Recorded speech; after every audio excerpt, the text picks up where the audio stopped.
میں نے ناداروں کو سکھلایا سبق تقدیر کا. ناداروں کو، غریبوں کو میں نے کہا بھائی ٹھیک ہے، یہ تمہاری قسمت ہے، تم کسان ہو، ہاری ہو، تمہاری قسمت یہی ہے، اس کی طرف سے ہے، رب کی طرف سے ہے. کوئی بغاوت کا خیال پیدا نہ ہو جائے، کہیں کو کھڑے ہو کر کوئی ریزسٹنس کی موومنٹ شروع نہ کر دینا. تقدیر ہے، تن بے تقدیر، تقدیر کے حوالے. میں نے ناداروں کو سکھلایا سبق تقدیر کا، میں نے منعم کو دیا سرمایہ داری کا جنوں. اس میں کیا شک ہے کہ محکم ہے یہ ابلیسی نظام. پختہ تر اس سے ہوئے خوئے غلامی میں عوام، یہ بہت اہم ہے. عوام کے اندر ایک پیسیمسٹک ایک انداز پیدا ہو چکا ہے. وہ ایکٹیوسٹ نہیں ہے، اب وہ کام کرنے کو تیار نہیں ہے. خوئے غلامی میں پختہ ہو گئے، دبے رہنے کے لیے تیار ہیں، ایکسپلائٹ کیے جانے کے لیے تیار ہیں. پختہ تر اس سے ہوئے خوئے غلامی میں عوام ہے ازل سے ان غریبوں کے مقدر کا سجود، مقدر میں سجود. ان کی فطرت کا تقاضا ہے نماز بے قیام. نماز بے قیام کسے کہتے ہیں؟ وہ نماز جس میں قیام نہ ہو. نماز میں قیام ہے، پھر رکوع ہے، پھر سجود ہے، پھر سجود ہے، پھر کھڑے ہونا ہے. لیکن ان لوگوں کی نماز اب وہ ہے جس میں قیام ہے ہی نہیں. رکوع ہی رکوع ہے یا سجود ہی سجود ہے. ہر جگہ جو ہے ماتھا ٹیکے ہوئے بیٹھے ہوئے ہیں، اور ہر جگہ پر جو ہے اس پورے سارے نظام کو، ظالمانہ نظام کو قبول کیے ہوئے ہیں.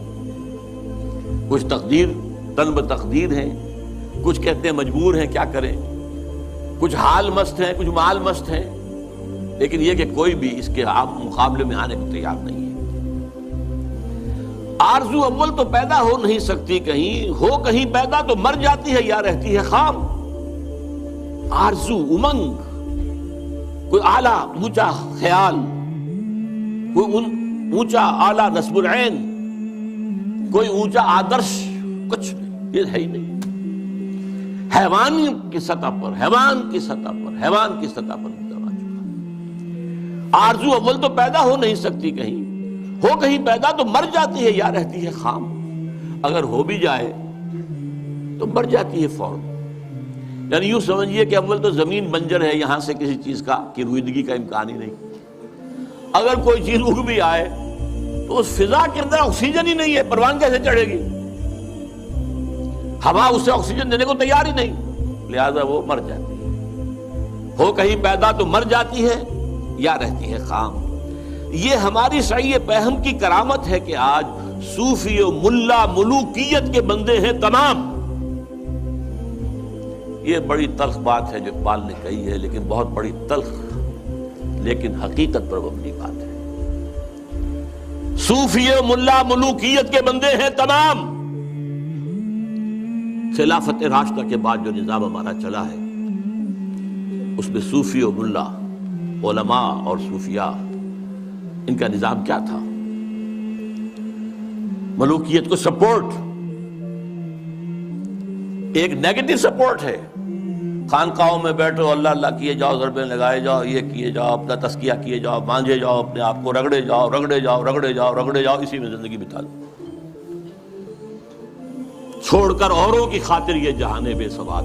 اب باہر کیا ہو رہا ہے کیا نہیں ہو رہا ہے اسے کوئی غرض نہیں. شیطان ننگا ناچ رہا ہے، ناچے، ہمیں سے کیا غرض. ہمارے پاس تو آئے ہیں اتنے طالب ہیں، اتنے وہ سالک ہیں، وہ فلاں سالک آج اس مقام پر پہنچ گیا ہے، آج یہ مقامات، یہ سالک مقامات میں کھو گیا اور یہ امت خرافات میں کھو گئی. یہ سارا معاملہ جو ہے، اور ملا کا معاملہ کیا ہے؟ دو طرف سے. کوئی مسئلہ نہیں تھا دین میں. لوگ تقدیر بھی جانتے تھے اور تلواریں اٹھائی ہوئی تھی، جہاد کرتے تھے. کون مانتا تھا کہ تقدیر ہے اس لیے آرام سے بیٹھ جاؤ؟ انہوں نے بٹھایا. حضرت حسین رضی اللہ عنہ کو شہید کیا، مدینہ تو رسول کو برباد کیا، بیت اللہ جلا دیا. جب قیامت آئی مسلمانوں میں کہ کیا کر رہے ہو؟ مسلمان کہلا کر اب کوئی شہر ہے گی جس کا تم احترام کرو گے؟ صحیح مسلم اٹھا لو، یزیدی لشکر نے بیت اللہ شریف جلا دیا، 3 دن مدینہ منورہ برباد کیا، مہاجر انصار قتل کر دیے سارے لوگوں کا. بولو جس نے بولنا، اور خاندان رسالت تباہ کر دی. تو یہ مسئلہ بنا دیا کہ نہیں ایسا ہی لکھا تھا، ان بیچاروں کا کیا قصور ہے، خدا نے ایسے ہی لکھ رکھا. اس پر امام حسن بصری نے کہا کہ کذب آداب، یہ خدا کے دشمن جھوٹ بولتے ہیں، اپنے جرم خدا کے منہ پر ملنا چاہتے ہیں۔ وہاں سے یہ بحث چل پڑی جبر و قدر دی، یہ سیاست نے چلائی ہے، ورنہ کوئی مسئلہ نہیں۔ تقدیر اللہ کے پاس ہے، کیا کیا نہیں، ہماری ذمہ داری نہیں۔ ہم نے یہ پتہ کرنا چاہیں کیا لکھا، ہمیں جو حکم دیا گیا ہم وہ کریں گے۔ تقدیر جو ہوتی رہے، کہاں تقدیر کہتی ہے کہ لوگ ہاتھ پیر توڑ کر بیٹھ، انہوں نے بٹھایا کہ لوگ خاموش ہو جائے، چپ ہو جائے۔ اس لیے پروفیسر صاحب کا پڑھوں، وہ کہتے ہیں کہ سارے جرموں کی اگر ابتدا تم معلوم کرو نا تو اس سے ہی پتہ چل جائے گا کہ ساری بربادی جو ہے اسی سے مرلائیت کی بھی تردید کی۔ یہ 84 سبق۔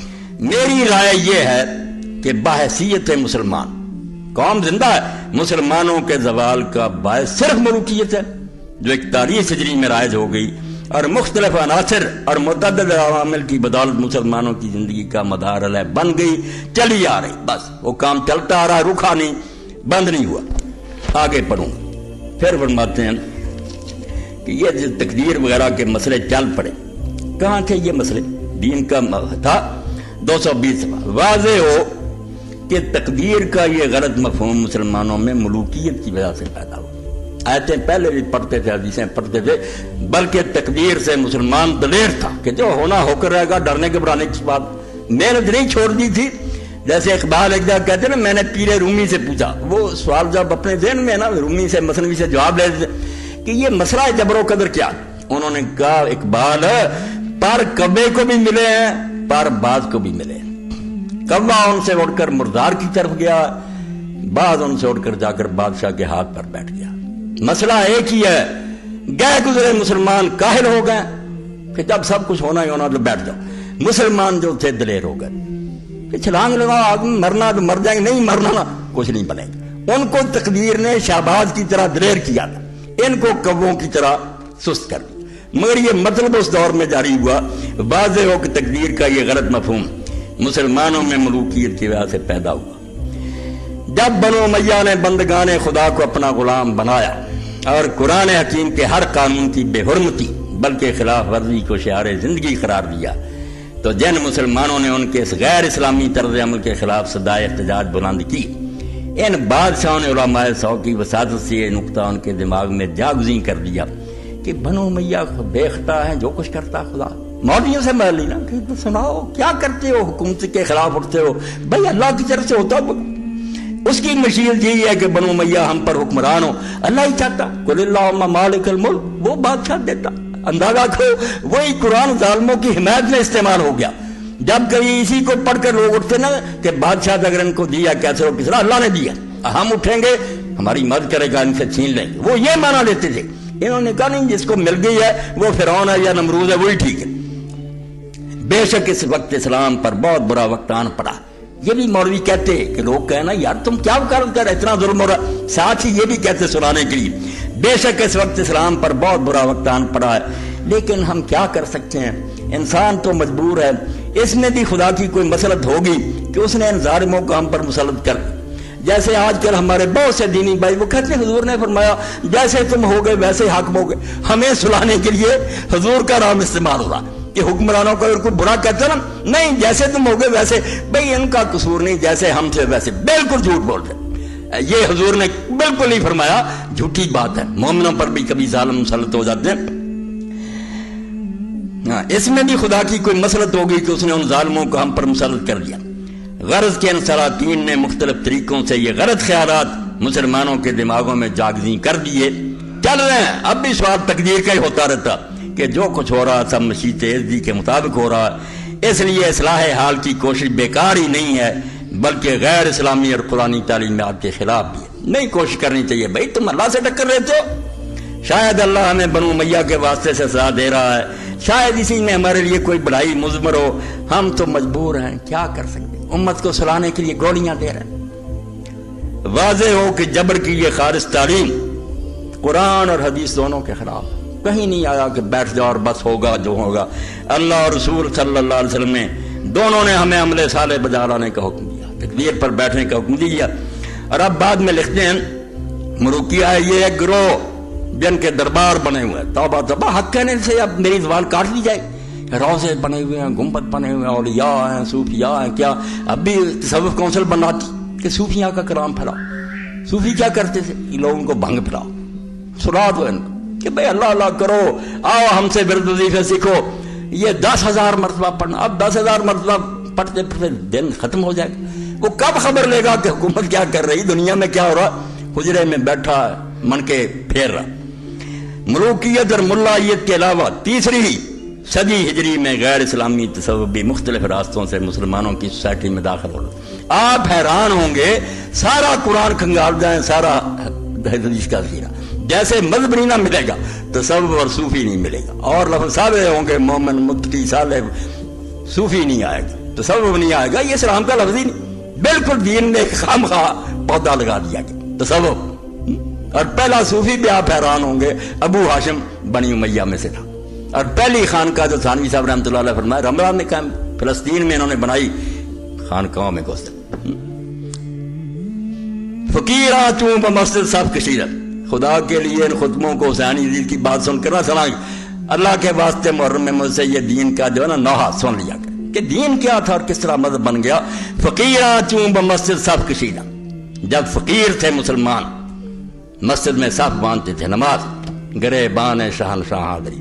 نماز اتنی قوت دیتی تھی انہیں، قرآن سن کر نکلتے تھے کہ اٹھ دو تختن کی. وہ جا کر بادشاہوں کے گریبان پکڑ لیتے تھے، تختوں سے اتار کر ادھر پھینک دیے. ولے چوں دل میں آنے سینہ افسرد مسلمانہ بدرگاہ خریدا. جب دل سینے میں سو گئے مردہ ہو گئے، مسلمان خانقاہوں میں گھس گئے. حضر اس فقر و درویشی سے جس نے مسلمان کو سکھا دی سر بدیری. فرماتے لعنت بھیجے اس فقیری اور درویشی پر جس نے مسلمانوں کو یہ سکھا دیا کہ جو کافر آ جائے اس کے سامنے سر جھکا دو. اور بدماشوں کے سامنے جھکنا سکھایا، غیرت چھین لی.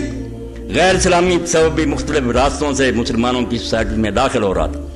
ہزاروں شامی، انصاری اور لاکھوں ایرانی مجوسی اور ان کے علاوہ سینکڑوں یہودی، اشراقی، مشائی، فلسفی اور مختلف العقائد افراد اسلام میں داخل ہو رہے. یہ لوگ رہبانیت اور ترک دنیا کے تصورات اپنے ساتھ لائے. جن مذہبوں سے آئے تھے وہاں یہی تھا کہ پوجا پاٹ اللہ کی کرتے رہو، باقی دندے کرنے دو حکومتوں کو. اور انہوں نے مصر، شام، عراق، خصوصاً کوفہ، بصرہ اور بغداد میں وہی خانقاہی نظام قائم کر دیا جو ان کے مذاہب میں مروج تھا. جب ہماری تفاسیر میں اسرائیلی اور غیر اسلامی روایات داخل ہو گئی، وہ کہتے ہیں خانقاہوں کو کیا روئے. جب قرآن کی تفسیر اور حاشیوں میں بڑھا دی روایتیں اسرائیلیوں کی تو ہمارا تصوف کس طرح غیر اسلامی اثرات سے محفوظ رہ سکتا تھا. مختصر یہ کہ سلاطین، علماء سار، صوفیاء سار، ان تینوں کی متفقہ کوششوں کا نتیجہ یہ نکلا کہ عمل سے فارغ ہوا مومن بنا کے تقدیر کا بہانہ. عمل سے فارغ ہوا مسلمان بنا کے تقدیر کا بہانہ. آرام سے بیٹھ گیا، بھائی اللہ کی تقدیر میں ایسے تھا، انگریز آ گئے، ہندو آ گئے، کیا کریں. واضح ہو کہ تقدیر کا یہ مفہوم جس کی روح سے مسلمان تارک الدنیا اور تارک العمل پیدا ہو جاتا ہے، ابلیس کا پیدا کرنا. یہ دین نے نہیں سکھایا، ابلیس کا. چنانچہ وہ خود اعتراف کرتا ہے میں نے ناداروں کو سکھایا سبق تقدیر کا. ابلیس اپنے چیلوں میں کہتا ہے کہ یہ غریبوں کو جو سبق ہے نا، اور تمہاری قسمت میں غریبی لکھی تھی، کیوں کرتے ہو امیروں سے ناراضگی، یعنی اس لیے کوٹ کر ان سے چھین نہ لیں، اپنا حصہ نہ چھین لیں. اور دین تو کہتا ہے جیسے ابن حزم کہتے ہیں کہ اگر کوئی غریب بھوکا مر گیا اور اس نے بستی کے لوگوں سے مال نہ چھینا اور نہ کھایا، وہ خودکشی کا مرتکب ہوگا. قیامت کے دن جہنم میں جائے گا کہ تیرا حق تھا ان کے مالوں میں دکان توڑ دیتا، ان کے بینک لوٹ لیتا، اپنا حق لیتا، زیادہ نہ لیتا، اپنا حق لیتا. دین کے فتوے اور اس پر لکھا علامہ احمد شاکر نے کہ یار روسیوں کو بھی یہ نہ سوجا جو امام ابن حزم کو سوجا کہ اسلام کیا، اسلام کہتا لوگ بھوکے مرے، اپنا حق وہ دے رہے ہیں، ٹھیک ہے، نہیں سے ان سے چھین لو. تو فرماتے ہیں کہ ابلیس کہتا ہے میں نے ناداروں کو سکھایا سبق تقدیر کا. اسلام تو سراسر عمل کا پیغام ہے اور عمل صالح کا دوسرا نام جہاد فی سبیل اللہ ہے. اور سرکار دو عالم کی 23 سالہ زندگی عمل صالح اور جہاد فی سبیل اللہ کی زندہ تصویر اور قرآنی تعلیمات کی جیتی جاگتی تصویر. یہاں عمل کرو کرو کرو، ہاتھ توڑ کر بیٹھنے کا نام کوئی نہیں. یہ سارا کچھ ان کا اپنا ہی فساد اور ساری شرارت. یہ دنیا ہے سرمایہ داروں کی دنیا، اور ان کے لیے جو ٹربل کریٹ کرتا ہے وہ مزدور کریٹ کرتے ہیں. ہر جگہ پہ ہر بندے کو یہی پرابلم ہوتی ہے، یار باقی کام تو ٹھیک ہے، مزدور کا مسئلہ. اچھا، ایک کام ہمارے صوفیاء کرتے ہیں کہ وہ مزدور کو اتنا وہ کر دیتے ہیں ایماندار کہ وہ یہ بدماشیاں چھوڑ دیتے ہیں. لہٰذا وہ سرمایہ دار کے لیے ایک بہت ہی اچھا وہ پروڈیوسر بن کے آ جاتے ہیں. وہ اسے کہتے ہیں تیری تنخواہ باقیوں تو ڈبل. اب مشینی بندہ آ رہا ہے جس کے ڈی این اے سے وہ ساری تزکیہ شدہ، اس کے اندر سے کوئی مطلب میں شیں ہینگی پھینگی ساری نکال کے بندہ فرسٹ کلاس تیار کر کے چلو بھائی آرٹیفیشل بندہ آ گیا، ڈی این اے انجینئرڈ بندہ۔ میں نے ناداروں کو سکھلایا سبق تقدیر کا، یہ والا مذہب بہت اچھا ہے، اور یہی ہمیں سکھایا بھی جاتے ہیں کہ بھائی آپ مزدور پیدا ہوئے ہو، آپ کی قسمت اللہ نے یہی لکھی ہے۔ خدا اس غلام سے راضی جس سے اس کا مالک راضی۔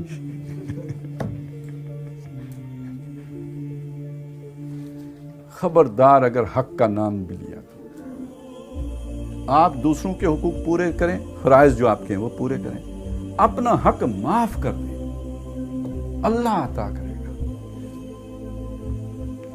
یہ مائنڈ سیٹ سرمایہ دار کو کتنا بات ہے جو اپنی تقدیر پہ راضی ہو جائے کہ صاحب جو دیو تڑی مرضی، جڑا دے ہودا ہی پلا، جڑا نہ دے ہودا ہی پلا۔ ٹھیک ہو گیا جی، یہ ہے۔ تو یہ ہمارے بھی دوست کہتے ہیں یار یہ میں بڑی پیڑی ہے، میں بڑی پیڑی، یعنی آپ اپنے حق کی بات کرتے ہو، یہ بہت بری ہے، یہ بڑی خلاف اسلام بدتمیزی پر مبنی بات ہے۔ یہ کدھر سے لے آئے ہو تو؟ یہ انا کا بت توڑنا چاہیے۔ تو انا کا بت توڑ کے کیا کریں؟ سر تسلیم خم کریں۔ تو اقبال کا جو تصور اسلام ہے اس میں یہ خالص ابلیسیت ہے۔ ابلیس کہتے ہیں یہ میں نے پٹیاں پڑھائی ہیں ان کو، یہ غلامی کا جو طریقہ میں نے سکھایا ہے۔ یہ کس کی سیر انگیزی، یہ کس کا جو ہے نا یوجب قولہ فی الحیات دنیا ہے کہ جس نے لوگوں کی مت مار کے ان کی آزادی چھن گئی اور ان کو کوئی پرواہ نہیں۔ اب تو ہمارے تو یہ لطیفے بن رہے ہیں نا کہ وہ ایک پل تھا جس سے ایک شہر کے لوگ دوسرے شہر جاتے تھے، وہاں پہ ٹیکس لگا ہوا تھا، بادشاہ نے ٹیکس دگنا کر دیا، کوئی ری ایکشن نہیں ہوا، بادشاہ نے تگنا کر دیا، کوئی ری ایکشن نہیں ہوا، بادشاہ نے کہا اچھا ان کو 2 لتر مارو، کوئی ری ایکشن نہیں ہوا، پھر اس کے بعد اس نے کہا 5 مارو، پھر ری ایکشن نہیں ہوا، پھر اس نے کہا یار ہو سکتا ہے میری سی آئی ڈی رپورٹ نہ کرتی ہو، خود چلا گیا وہاں، کھلی کچہری لگائی، لوگوں سے پوچھا کوئی مسئلہ مسائل، انہوں نے کہا جی کوئی مسئلہ نہیں ہے، بس یہاں پہ آپ نے لتر مارنے والے تھوڑے رکھے ہوئے ہیں، لائن لمبی لگ جاتی ہے، لتر مارنے والوں کی تعداد میں اضافہ فرما دیجئے۔ تو یہ جو 10 کروڑ ہیں جال کا نچوڑ ہیں، یہ ذرا اس کو سمجھیں۔ اور یہ جو اچھا یہ اس میں یہ جو سرمایہ داری کا جنون ہے، اسی کا تقاضا یہ ہے کہ نسل انسانی کو تباہ کرو، کیونکہ ان کے اندر بغاوت پیدا ہوتی ہے۔ روبوٹ لے آؤ جو آپ کی فیکٹریوں میں کام کریں، اسی کا تقاضا یہ ہے کہ 3 ارب انسان مارنے پڑیں تو مار دو۔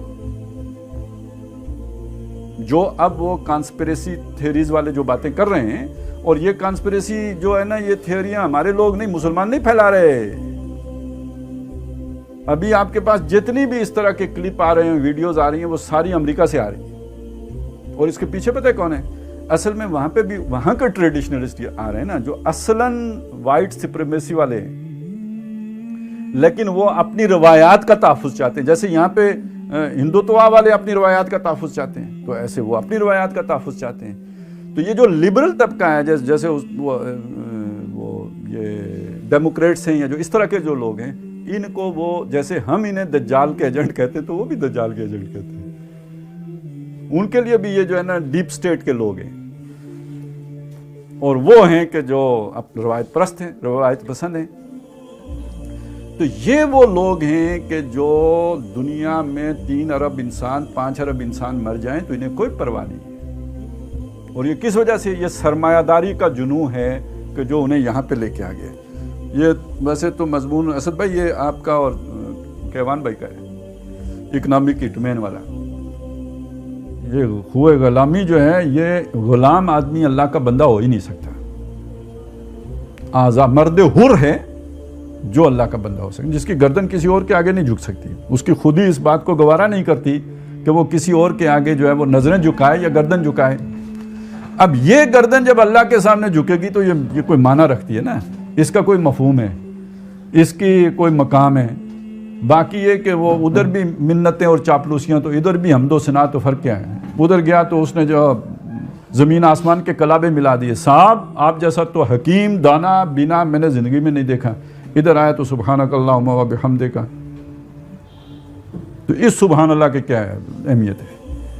جس نے کسی اور کو نہیں مانا نا، وَمَن يَكْفُرْ بِالطَّاغُوتِ وَيُؤْمِن بِاللَّهِ، اب یہ ہے وہ کہ جس کا، تو یہ غلامی کو کوئی معمولی شے نہ سمجھیں، غلام آدمی وہ ایمان کے تقاضے پورے ہی نہیں کر سکتا، یا پھر وہ حوصلہ ہو اس طرح، وہ تھوڑی غلام تھے، وہ تو فزیکلی مطلب انہوں نے غلامی میں گرفتار تھے، ان کا ذہن تو غلامی والا نہیں تھا، حضرت بلال ہوں یا جو بھی اس طرح لوگ تھے وہ غلام نہیں تھے، یہ اپنی انا پر کھڑے ہونے والے لوگ تھے۔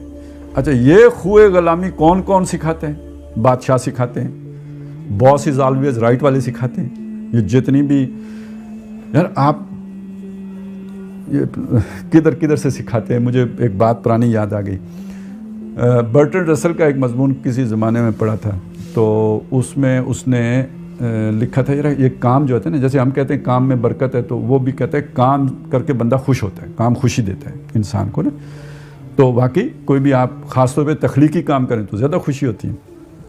یہ سارا اس نے ہر بندے مختلف طبقات کا لکھا تھا، کام کر کے خوشیاں محسوس کرتے ہیں۔ اس نے کہا صرف سوسائٹی میں جو انٹلیکچوئل بندہ ہوتا ہے نا، اسے کام کر کے خوشی کی بجائے افسوس ہوتا ہے۔ اچھا بھائی، انہوں کے تکلیف ہے، اسے کیوں تکلیف ہوتا ہے؟ کہتے ہیں یار وہ سوچتا ہے کہ مجھ میں اور پراسٹیٹیوٹ میں کوئی فرق نہیں، کہ اس نے اپنا جسم بیچا پیسے کمائے، میں نے اپنا دماغ اس سرمایہ دار کو بیچ کے تو میں نے بھی پیسے کما لیے، کیونکہ یہ تو کسی مطلب جو انٹلیکچوئل ہے یہ مزدوری تو نہیں کر رہا ہوگا نا، یہ تو کہیں ادھر بیٹھا کوئی اونچا کام کر رہا ہوگا، ہو سکتا ہے کہ بیٹھا ہوا تو کچھ وہ سارے جو ہے نا ان کی نفسیات اور یہ وہ کارکنوں کی وہ کر، لیکن یہ سارا تخلیقی کام کر کے سوچے گا کیا کہ میں نے کس کے لیے کیا ہے؟ چند ٹکوں کی خاطر اتنی اعلیٰ تخلیق میں نے بنا کے، تو اسے خوشی نہیں ہوتی۔ اب ذرا یہ ذہن میں رکھ لیں، اب یہ پرابلم ہے، یہ پرابلم آئیڈینٹیفائی کس نے کی ہے؟ یہ برٹرڈ رسل نے کی ہے۔ اب اس پرابلم کو سالو کیے بغیر آپ کا کارخانہ اچھی طرح نہیں چل سکتا، کیونکہ انٹلیکچوئل نہیں ہوگا تو کیسے چلے گا؟ تخلیقی کام کرنے والے، دن رات ایک کرنے والے، وہ تو ہوں گے تو یہ کام چلے گا۔ جنون جن کو ہو ان کو کیسے کریں؟ ان کے اندر بڑی خرابیاں ہیں، وہ تنقید کرتے ہیں، وہ جناب ایسی تیسی پھیر دیتے ہیں، وہ اگر آپ خادم رضوی صاحب کی زبان استعمال کریں تو وہ کر دیتے ہیں۔ تو اب یہ ساری چیز جب وہ کر لیتے ہیں تو ان کو بڑے مسائل آتے ہیں بھائی، اچھا پھر چھوڑ کے چلے جاتے ہیں، یہ لاوبالی بھی ہوتے ہیں۔ اب ڈیل کارنیگی صاحب نے ایک کتاب لکھی، how to win friends and influence people, اور اس میں در حقیقت انہی لوگوں کا علاج تجویز کیا گیا ہے کہ بھئی آپ کو یہ غلامی، ہوئے غلامی سکھائی گئی ہے اس میں، یا آپ اسے منافقت کریں، منافقت کے طور طریقے سکھائے گئے ہیں۔ تو یعنی اگر اس لیول پہ جا کے ہوتا ہے تو ہمارے فضائل کے نام پر یہی کچھ ہوتا ہے، ادھر ذرا انٹلیکچوئل لیول پر ہوتا ہے تو ادھر فضائل کے نام پر ہوتا ہے، اور پھر یہ کہ بادشاہ ذل اللہ فی الارض اس کے نام پر ہوتا ہے، اور خدا اس غلام سے راضی جس سے اس کا مالک راضی، یہ اس کے مفہوم کو ایکسٹینڈ کر کے تو پھر وہ مانی دیا۔ تو خوئے غلامی وہ ہر طرح۔ اچھا، اس کے علاوہ یہ جو نشے ہیں، افیون ہیں اور فلاں جو چینیوں کو کھلائے پلائے جاتے ہیں، یہ سب ان کو غلام رکھنے کے لیے۔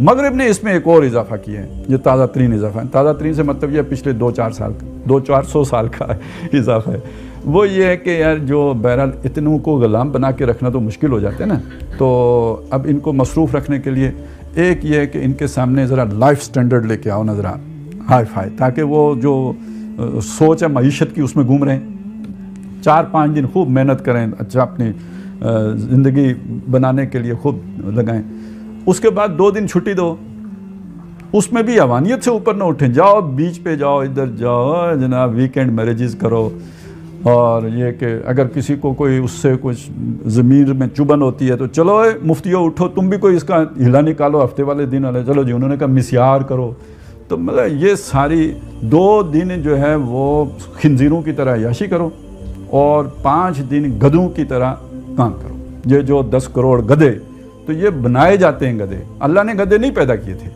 اور اللہ نے کتے نہیں پیدا کیے تھے، یہ نظام گھڑ کے بناتا ہے، یہ بات ہے جو ہم سمجھاتے ہیں بابا جی عبدالستار عیدی صاحب غربت ختم نہیں کر سکتے. یہ بات ہے جو ہم سمجھاتے ہیں کہ آپ کی زکاتیں ہیں اور یہ جو کچھ آپ کرتے ہو جناب، یہ ہم نے یتیموں کا ادارہ بنا دیا، اس سے غربت ختم نہیں ہوئی. یہ نظام غربت پروڈیوس کر رہا ہے. جب تک آپ اس کو نہیں بدلیں گے غربت ختم نہیں ہو سکتی، اور یہ نہیں ختم ہو سکتی تو غلامی نہیں ختم ہو سکتی. تو یہ بڑا محکم ایویں ہی نہیں ہے ابلیسی نظام جو اس نے اگر وہ دعویٰ کیا تو نری چاپلوسی ہی نہیں ہے، بلکہ یہ کہ اس کے پیچھے یہ حقائق بھی ہیں.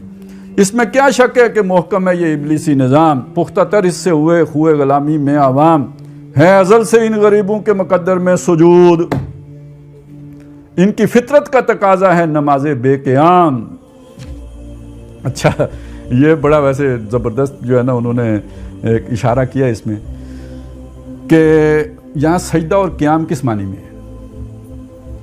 اطاعت، سرنڈر، سر تسلیم خم کرنا، بالکل کوئی کلمہ بغاوت زبان پر نہ لانا، کوئی حق گوئی نہ کرنا، یہ مطلب ہے سجدے کا یہاں پہ. اور قیام کا مطلب کیا ہے؟ قیام کا آخری مطلب ہوگا قتال کرنا، جنگ کرنا، میدان میں اترنا. لیکن قیام کا آغاز کہاں سے ہوگا؟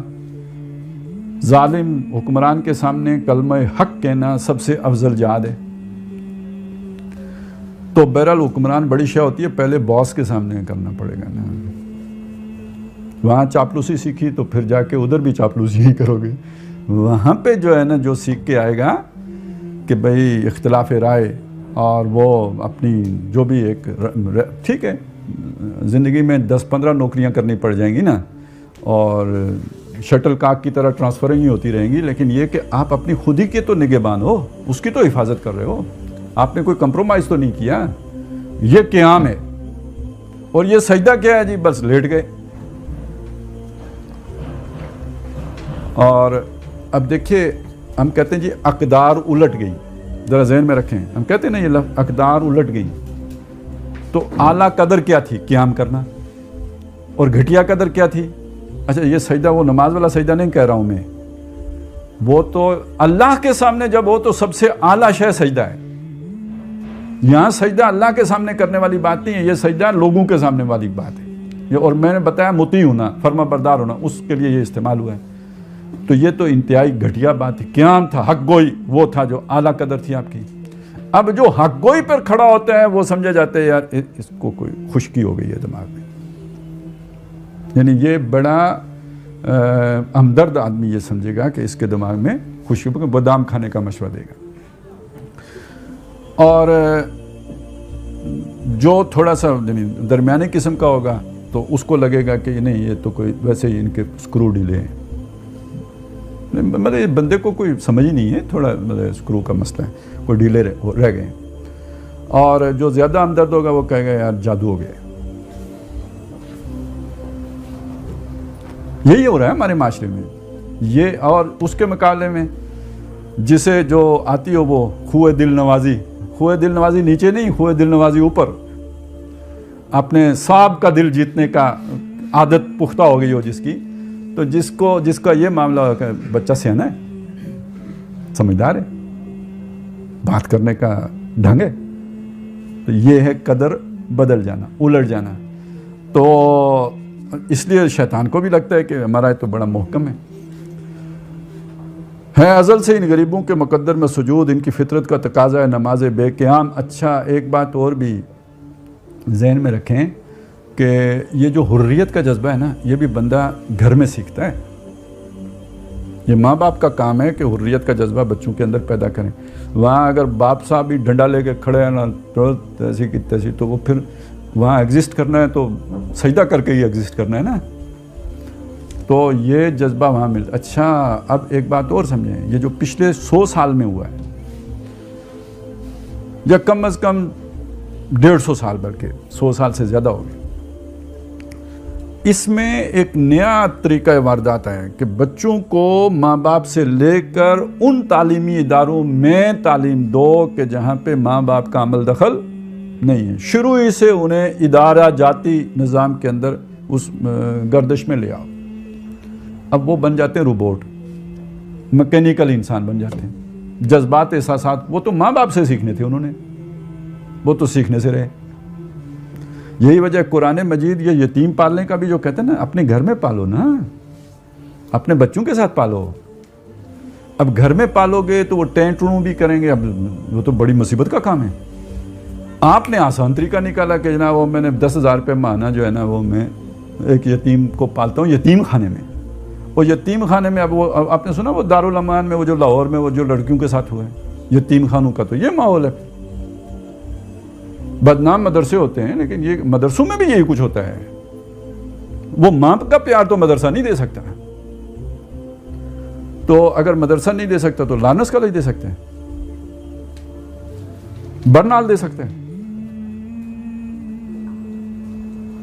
تو وہاں سے جو انسان نکلے گا ڈھل کے تو خود غرض انسان ہی نکلے گا.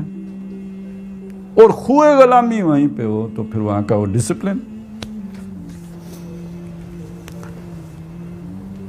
پھر لوگ کہتے ہیں جناب ریٹائرڈ ہو کے کتاب کدھر لکھتے ہیں، تو کدھر لکھیں بیچارے. ادھر تو وہ ٹریننگ کا حصہ ہی نہیں ہے کہ آپ اس کے اندر رہتے ہوئے آگ سچ کی بات کریں. پھر گئے آپ آؤٹ سسٹم سے باہر، وہ میں نے آپ کو پہلے بتایا کہ وہ آپ کے لیے کوئی گنجائش نہیں ہوتی کہ آپ پھر سسٹم کے اندر رہ سکیں، پھر سسٹم سے باہر ہیں. تو اس لیے وہ کہتے ہیں یار کہ یہ بہت ہی مضبوط اور مستحکم میرا نظام ہے. آرزو اول تو پیدا ہو نہیں سکتی کہیں، اتنا مستحکم ہے وہ مشیر صاحب. جس میں مرچ مسالہ ضرور ہے لیکن بہرحال اتنا بھی مرچ مسالہ بھی شیطان کے سامنے خالص مرچ مسالہ تو نہیں لگ سکتا نا. کوئی کچھ تو سچ ہوگا تو تب اس کے اوپر مزید اس نے جو ہے وہ رنگ بھرا ہوگا. تو کہتے ہیں آرزو نہیں پیدا ہونے کا بھی یہاں مطلب کیا ہے، یعنی آرزو کون سی؟ قیام کی آرزو، اس نظام کو توڑ دینے کی آرزو، یہ کہیں نہیں پیدا ہو سکتی. اتنا اس کا مطلب کہیں میں کیا کیا ہے، کیا دنیا کے ادارے، کیا دین کے ادارے، کیا مذہبی ادارے اور کیا غیر مذہبی ادارے، اور کیا سیکولر سٹیٹ اور کیا نام نہاد کوئی اسلامی ریاست ہو، مقدس مقامات کی محافظ.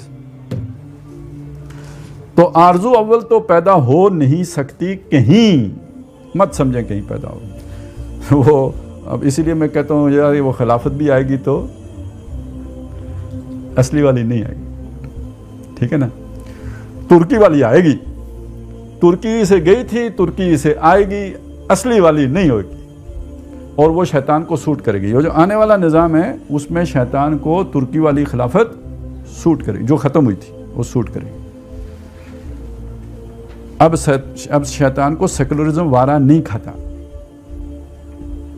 اور پھر اسی کے اینڈ پہ دجال نے بھی تو آنا ہے نا. تو دجال کیا مطلب کوئی اوریوں ہو کے آئے گا؟ پھر دجال کہاں ہوا؟ شیطان بن کے آئے گا، پھر دجال کہاں ہوا؟ پھر تو مطلب جو جس شے کو وہ حق سمجھتا ہے وہ بن کے آیا. دجال دجل فریب تو وہ تو ہوگا ہی تب جب آپ سمجھیں یہ خلیفہ معظم ہے اور وہ ہو شیطان اکبر.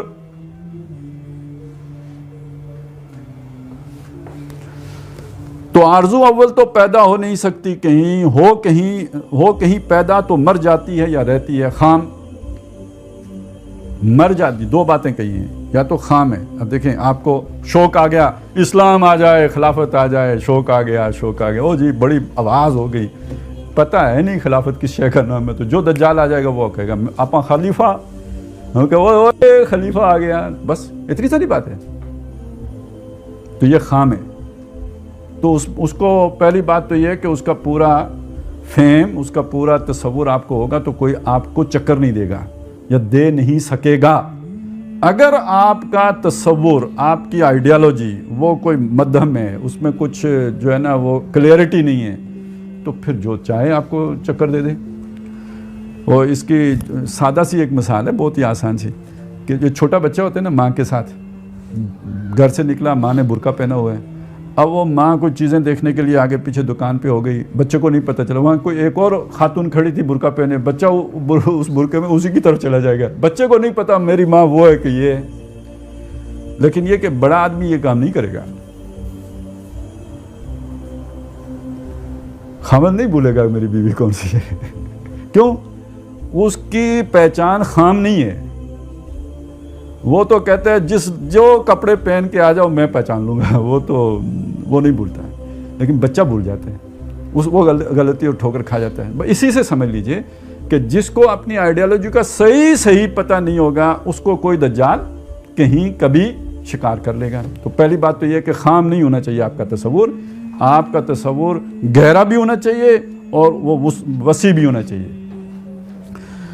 اور دوسری بات یہ کہ مر جاتی ہے، یہ بات بھی بڑی خاص ہے. یہ مر جاتی ہے در حقیقت علامت ہے کس بات کی؟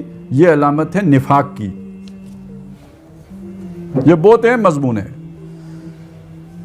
یہ جو ڈاکٹر صاحب نے کتاب لکھی ہے نا، بر عظیم پاک و ہند میں اسلام کے انقلابی فکر کی تجدید و تعمیل، اور اس کے بعد اگلا کیا ہے؟ اور اس سے انحراف کی راہیں. یہ انحراف کرنا مر جانا ہے. آپ میں آرزو تو پیدا ہوئی تھی اور پیدا بھی بڑے زوردار طریقے. آرزو پیدا ہو تو پھر حرکت بھی ہوتی ہے، لیکن کچھ عرصے کے بعد ٹھنڈی نہیں پڑ گئی، یو ٹرن لے گئی. اچھا یہ کوئی ایسی بات نہیں ہے کہ آج کے دور میں ہو رہی ہے. قرآن مجید اس پہ بہت واضح بتاتا ہے کہ یہ انسان آگے بڑھ کے پیچھے ہٹ جاتا ہے. ان الذین آمنوا ثم کفروا ثم آمنوا ثم کفروا ثم ازدادوا کفرا ذالک بانہم آمنوا ثم کفروا فتوبع علی قلوبہم. یہ اس لیے ہوا کہ یہ ایمان لائے تھے پھر یہ پیچھے ہٹ گئے تو اللہ نے ان کے دلوں پر مہر کر دی. یا ایھا الذین آمنوا ادخلوا فی السلم کافۃ، اسلام میں پورے کے پورے داخل ہو جاؤ. ولا تتبعوا خطوات الشیطان، شیطان کے نقش پا کی پیروی نہ کرنا. انہ لکم عدو مبین فإن زللتم من بعد ما جاءتکم البینات فاعلموا ان اللہ عزیز حکیم. تو یہ بینات آنے کے بعد، مان لینے کے بعد، اس کے بعد اگر تم ہل گئے، یوٹرن لے گئے، منہ موڑ گئے. اچھا یہ یہودیوں کا جو بار بار آتا ہے ثم تولیتم من بعد ذالک، پہلے مانا واقررتم وانتم تشہدون، یہ سارا کچھ ہوا، اس کے بعد پھر تم مکر گئے اور پیچھے ہٹ گئے. تو یہ نہ سمجھیے کہ آرزو پیدا ہونے کے بعد مر نہیں سکتی، پیدا ہونے کے بعد مر جاتی ہے. جس کا مطلب یہ ہے کہ انسان انحراف کر لیتے ہیں، یو ٹرن لے لیتے ہیں، الٹا پھر جاتے ہیں. اور یہ الٹا پھرا ہوا شخص وہ جس کی آرزو پیدا ہوئی نہیں تھی اس سے زیادہ خطرناک ہوتا ہے. کیونکہ اب اس کے ضمیر کا تقاضا یہ ہے کہ اس پورے نیریٹو کو غلط ثابت کرے جس سے اس نے خود یو ٹرن لے لیے. اس کے بعد وہ علامہ کہلایا جائے گا نا. علامہ تو تب بنے گا کہ جس شے کو اس نے غلط چھوڑا ہے اسے غلط بھی ثابت کرے، تب علامہ. بڑا ایک لطیف طریقے سے نا ایک صاحب نے مجھے وہ کسی کا کوٹ، بہت بڑے علامہ صاحب کا وہ کوٹ بھیجا، اقتباس بھیجا کہ اسلام نے نہ کوئی معاشی نظام دیا ہے، نہ کوئی سیاسی نظام دیا ہے، نہ کوئی سماجی نظام دیا، ان کے اصول دیے، ان کے اصول دیے. تو میں نے مڑ کے پوچھا کہ وہ اصول، پہلے تو خیر میں نے انہیں یہ کہا کہ یہ اصول کیا کو دیے؟ تو مڑ کے انہوں نے کہا کہ یہ اصول اس لیے دیے ہیں کہ تاکہ ہر دور کے لیے جو بھی ضرورت انسان سمجھے اس کے مطابق ان اصولوں کے تابع ایک نظام بنا لے. اچھا جب یہ اس نے لکھ کے میں نے مڑ کے لکھا کہ اس کا مطلب یہ ہے کہ جو لوگ ان اصولوں کے مطابق نوع انسانی کو ایک پورا نظام بنا کر نہیں دے پاتے، ان کے وقت اس عصر حاضر کے تقاضاؤں کے مطابق وہ نہ عالم کہلانے کے مستحق ہے نہ علامہ. ٹھیک ہے، اب اسے وٹ پائے. پھر اس نے مڑ کے لکھا نہیں، اس کا مطلب یہ ہے کہ صرف اصول دیے. پھر کیسے آپ کہہ سکتے ہیں یہ اسلام کامل نظام حیات ہے؟ تو میں نے کہا وہ جو اصول دیے ہیں وہ علامہ صاحب کا پاجامہ بنانے کے لیے دیے ہیں. ان اصولوں کے تابع یہ بنے گا تو نظام حیات وہی ہے. تو اب یہ بات سمجھ لیجئے کہ پھر ان علامہ صاحب کو ان کی مجبوری ہے کہ وہ صرف اتنا کام نہ کریں کہ یہ جناب یہ جب اپنی آرزو مر جائے تو پھر یہی نہیں ہوگا، بلکہ اس کو کاٹیں گے، اس کا رد کریں گے. اور رد کرنے کے لیے پھر وہ سارے شیطانی طریقے. اصل میں شیطان نے بھی تو انحراف ہی کیا تھا نا. اس نے بھی اللہ کے آگے سجدہ کر کے پھر منحرف ہوا ایک حکم نہ مان کر. لہٰذا وہ اس نے جتنے ہتھ کنڈے اختیار کیے ہیں وہ ہتھ کنڈے پھر سارے باقی علامہ صاحب بھی. اور وہی تو ادھر ہی سے ہوتی ہے نا، ان الشیاطین لا یوفون الی اولیاءہم لیجادلوکم. یہ مجادلہ جو بالباطل ہوتا ہے، اس بالباطل مجادلے کے لیے دلائل کی کہاں سے آتے ہیں؟ اگر ادھر سے مجادلہ بالحق کے لیے دلائل اللہ کی طرف سے آتے ہیں، بینات آتی ہیں، تو ادھر سے بھی تو خبیثات آ رہی ہوتی ہیں نا. اور وہ جو خبیثات ہیں وہ ظاہراً بڑی چکا چوند کرنے والی ہوتی ہے. زخرف القول غرورا ہوتا ہے وہ.